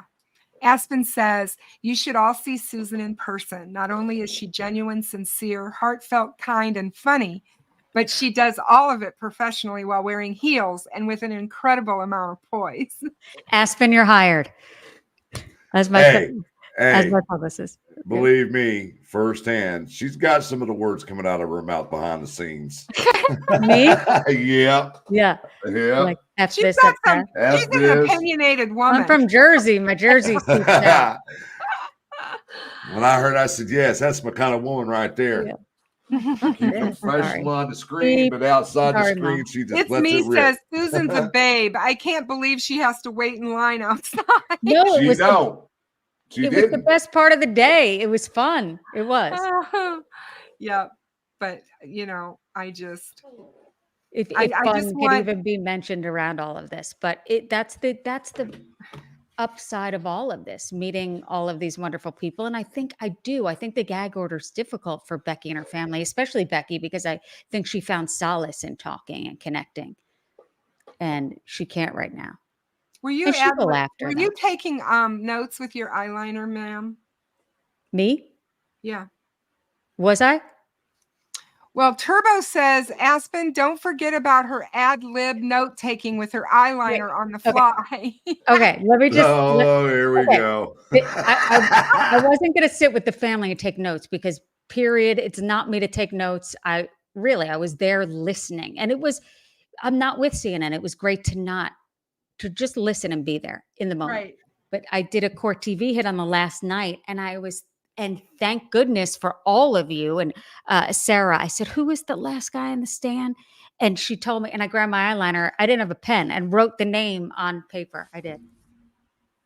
It works well. I have a lip liner here. It works well. Eyeliner notes. I'll have to remember that. Do I sound like Legally Blonde, that movie? No. All right. No.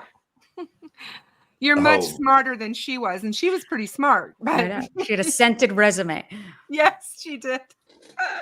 No, you are not like that, but I think it's funny. My shirt matches Frank Meister. You do. You guys coordinated really well tonight. Oh, okay. I got a yellow Oxford on here. She's just talking about your Frankenstein monster. Yeah. Mm-hmm. My avatar. Hey, Aspen, just remember you can always use your lip gloss, honey. It works. Whatever it takes. Oh my God. But no, you guys, it's been great. It's been 2 hours. I'm gonna let you both go. And it flew by. Yeah. It always does, you know, and it just seems like we can cover so much. And, you know, I was so looking forward to having you on again, because they're right. Just listening to you, I could listen to you for hours when you talk about stuff. I feel the same about you and Frank, though. I truly do. And it's funny. My son was in here earlier. He's 8. I said, "You can hang out." He said, "What is it? What are you doing?" And I said, "My favorite podcast, my favorite YouTube channel." And he's like, "It's your favorite?" I said, "Yeah, it's chill." Because he's seen me in here stressed out, and you guys are just easy to hang out with. Good. I'm glad that we bring that to you, because you deserve it. You should never be mistreated. And if we need to be, Oh, it was crazy years if ago. we need to though. be your army, Susan, we will be. I She'll know. tell you, a few years ago, it wasn't like this. We were all at each other's throats. Oh my gosh. Really? Oh yeah. Oh yeah. Frank Meister and I had a real interesting spiff. time about 2 months after I started on YouTube. Yeah. It Now was really kumbaya, interesting. right? Yeah. Huh? It's Oh. now And then we got to kumbaya. know each other, and then things just Flipped. But Yeah. no, you know, I've met some really wonderful people the same through Okay. Abby and Libby, and I will forever be grateful for that, because I do believe they're lifelong friends. And some of the people that I've watched for years, I've watched you for years, and I was like, who in the world? How? I went to my Friday night game night that I do with my best friend of 53 years. And I Aw. said to them one night, that Friday night, I said, "You guys are not going to believe who I'm having on my show." And my husband's over here giggling because he already knows. And I said, "Susan Hendricks." And my best friend's husband's the judge. And he looks at me, he goes, "Susan Hendricks from CNN?" And I Aw. said, "Yeah." Meanwhile, like- my husband's like, "Shut off the light, get me a water." No, I'm kidding. He's like, "Well, darling, you're moving up in the world." Aw. But I was No. like, you know, she's like, you're so down to earth. Well, there's a reason why Tara found you guys as well. It's like if you just are truth tellers and you're talking about what went on, because people do want to hear. They want to hear what happened at the hearing. And Yep. Frank, I'm so grateful to what you send me in terms of court documents. I mean, I couldn't be luckier to know you guys, because even right with the pen, with the eyeliner, I mean, I can't even stress the rides home. I mean, you know, just going out of your way. So it really, at the depths of misery, which is what we're covering, let's be honest, it's Yes. 2 young girls being murdered. Absolutely. There is something to be said about connecting through that and overcoming the evil that's capable of doing that. I firmly believe we can't let evil win in this world, and that I we agree. have to stand up when we see evil. We have to stand up and say no. I asked Superintendent Carter that on the day it was October 31st, 2022. And I said, "I heard you say that your dad, who was in law enforcement," I asked him this, Oh, you were at that hearing? said, Was I you wasn't at there. I was in Atlanta, but we did a live with all the of the, simulcast? yeah, Yeah. that evening. And I said, I heard him tell the story before that his father made him promise, "Don't be cynical like me," because his father was in law enforcement. And so I said, "I remember you stating that. Do you believe that good outweighs evil?" And he said, "Susan, I do. My dad made me promise that, and I truly do." And I hung on those words because I believe, think about everything Doug Carter has seen, Oh yeah. you know, and I believe that too. So I think that's Yeah. what I'm hanging my hat on. And you have to balance it out. If you're invested in this and you're watching and you're truly care, which I know your audience does, your viewers, also mix it up. I watch comedians. If someone looked at my cell phone screenshots, they would commit me. It's like different murderers and then Me like a too. lamp that I like, and then like a comedian, Sebastian Maniscalco. But Me And too. see, and that's another reason why there's other creators I won't watch, because they bring negativity, and I don't want that around me when it comes You to this have enough. case, you know. Mhm. And now, I've had- as you can see, a lot of these people are starting to jump ship and jump on our side. If anybody that hasn't noticed yet. I've always said to my supporters here and all the people that follow Behind the Crime Door, I've said this since day one: we can't take away the family's hope. If you take away their hope for justice, what do they have left? You can't do that. So telling their story and how we tell their story and the girl's story matters, because when you start saying things like this case is doomed, it'll never get to trial, they'll never find out who did this, it's a lie, it's all this, all you're doing is hurting the family. We That's all it. need hope. If you don't have hope, you have it's dire. Things can go awry. We have to have hope. Mhm. But then again, you also, I do it with Becky, especially when there's something negative that's getting ready to come out, I'll contact her immediately to prepare her for it before Thank she you, gets her. witchcraft. You know what I mean? Yeah, It's just that's like great. the photos coming out of the girls, the crime scene photos. I immediately contact her and said, prepare yourself because they're out there. No wonder they like you guys. I mean, you're on obviously, clearly on their side. There shouldn't be sides, but sadly there is. So it's good. Meaning you care. You're Yep. I getting ahead always of it. just message her. I send her a message and I'm like, Becky, when something bad happens online or I know something crappy's coming out, I'm just saying, don't worry, we have your back. I just want her to know we got your back. You don't have to. We know there's a gag order. We know you can't speak to this. We're going to speak to it for you. Yeah. Well, there's a support system I see with you guys in this world that I'm relatively new to, that I didn't see, you know, in TV news. It's different. Not that there are people that don't care, but you go on to the next story and the next story and the next news cycle. So being able to meet you guys, it's a different perspective, a better one. Thank you. Thank because you so like much. I said, I'm a better person now for knowing you. So you just make me I'm feel just gonna better. tune in I'm just going to be like, what time are we meeting tonight? I need compliments. There you go. See you at 8. Yeah, see you at 8. You are Yeah. you're a long-standing guest. Anytime you want to come on, hun, just let me know. I'll send you a link, or I'll just start sending you will. links. And if you want to come on, you can come on. You know, you got both of our numbers and say, hey, just give us a ring. When you guys I go remember live, one night I'm going to scrunch you. It was that night watching, and you're like, you could hop on. I'm like, hop on. I have like, I'm not. sometimes we just You don't see care me? sometimes. I You just look good in the scrunched my scrunchie. mess up here today. And Hell, we've got I'm all Kristen on here scrunchy. as soon as she got home from the gym. We've got her to do that. All Yeah, right, maybe I will hop on with the scrunchie. Yeah, I just do. You know, I mean, it's just sometimes they don't get the absolute best of me. They just get me. So No, what you're it perfect is. the way you are. You both are. So, but anyway, thank you so much, you guys, both of you, for being here, and Susan for hanging out. It's late where you are. I hope you have a great rest of your week. Thank you, ma'am. And make sure everybody mark your calendar for the prayer walk for Abby and Libby, October 13th. At 1 o'clock, right? 1:30. 1:30 at the Monon High Trail. Yes. And I know Frank will keep us abreast, Susan. So if there's any motions, or if there's anything, he'll let us know because he gets it I'm first. on it.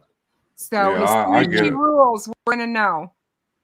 Okay, awesome. And we do have Marv from Beyond the Evidence. She's ordering the transcript from the hearings next week so we can get exactly what was said in the court. Not paraphrasing or anything like that. She'll have exact words. So when she gets that, I'm sure she'll let everybody know, and she'll probably have a live for it. Okay, great. So thank you guys. But thank you, Kristen. It's nice to see you again, Susan. It was. Bye, Good night, Frank. everybody. Until next time, guys. Peace out. Yeah, good night, everybody. One love. Good night. Be safe, and everybody have a safe weekend. I will talk to you all later.